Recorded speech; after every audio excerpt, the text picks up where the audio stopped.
Bien, estábamos hablando de la ley de probidad de la función pública que ya entró en vigencia y de eso nos estaba contando precisamente Cintia Rubio. Cintia, regresamos contigo.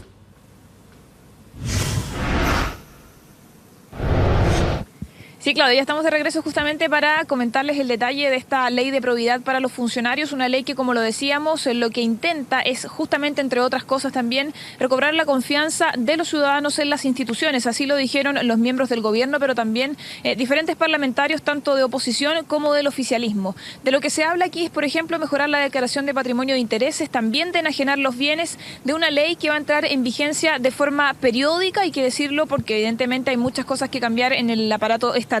para que esto entre en vigencia. Por ejemplo, las declaraciones de patrimonio que van a ser revisadas por la Contraloría, que se van a realizar, como lo decíamos, en diferentes puntos del mandato, antes, durante y también después. Es por ello entonces que esto va a entrar en vigencia a contar del 2 de septiembre para aquellas autoridades de la Administración del Estado y el 2 de noviembre para el resto de los sujetos obligados que están dentro de la ley. Todo eso durante este 2016 y previo entonces a, por lo menos empieza de forma previa a la elección municipal. Respecto de esto entonces es que se refirió el ministro Nicolás Eyzaguirre, quien además destacó que este era un gran avance para la probidad en nuestro país y también todo esto en medio del contexto de los diferentes casos en que se han detectado irregularidades en el financiamiento de algunas campañas y también de los partidos de gobierno y de el lado contrario. Así que vamos a escuchar las palabras del ministro Nicolás Eyzaguirre respecto de esta ley. Una ley que nos obliga a todos los funcionarios del Estado a tener completamente transparente todo lo que son nuestros intereses, nuestros dineros, a objeto de que nadie venga aquí a servirse en vez de a servir. Cualquier enriquecimiento ilícito, cualquier acción que nos favorezca a nosotros mismos queda inmediatamente penalizada. Esto está observado directamente por la Contraloría en una base de tiempo real y cada día más la única forma en que la gente va a creer que de verdad las élites están acá para servir es que vean que no tenemos privilegio alguno. Y esto es otro camino más en cortar todo tipo de privilegio y obscurantismo a las autoridades.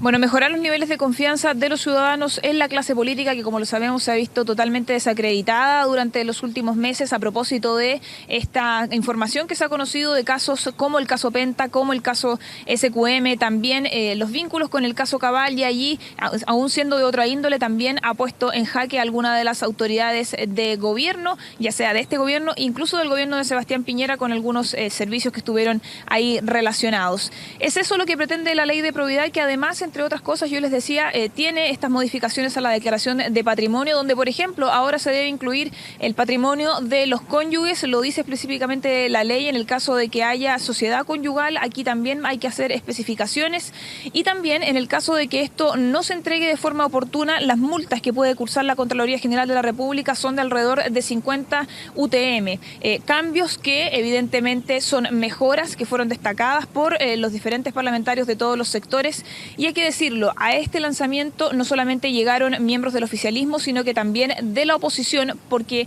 toda la clase política transversalmente quiso colaborar de esta ley a propósito de salir de la confianza, de salir de los problemas de la confianza que existían en nuestro país y esta crisis que ha sido transversal a los partidos políticos y que también, hay que decirlo, ha llegado hasta los tribunales para buscar solución a los problemas del financiamiento irregular. Así que escuchemos las palabras del senador Larraín, o el timonel de uno de los partidos que ha sido más afectado y más cuestionado durante los últimos meses.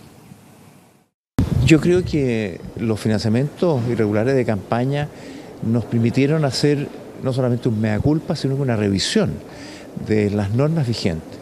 Y se están llevando adelante alrededor de una veintena de leyes que, de aprobarse todas, hemos aprobado por lo menos la mitad de ellas a estas alturas, vamos a tener un estatuto de transparencia y probidad muy estricto, muy exigente, conforme a los más altos estándares del mundo. Creo yo que es una manera de responder para recuperar la confianza ciudadana. Pero que también estuvo en el lanzamiento de esta ley fue el fiscal nacional. Recordemos que él ha sido la persona que además se ha referido a estos casos públicamente, diciendo que hay que acotar. Esa ha sido por lo menos la postura de la Fiscalía Nacional. También hubo lineamientos durante las últimas semanas respecto de las querellas del Servicio de Impuestos Internos y que cuando estas no estuvieran no se podía seguir adelante con las investigaciones del Ministerio Público. Respecto de esta ley y cómo mejora también la forma de poder regular el financiamiento irregular de campañas y el financiamiento electoral, es que se refirió el fiscal nacional. Pensamos que la intención de esta normativa es precisamente eso, ya evitar que ocurran hechos como lo que estamos actualmente investigando.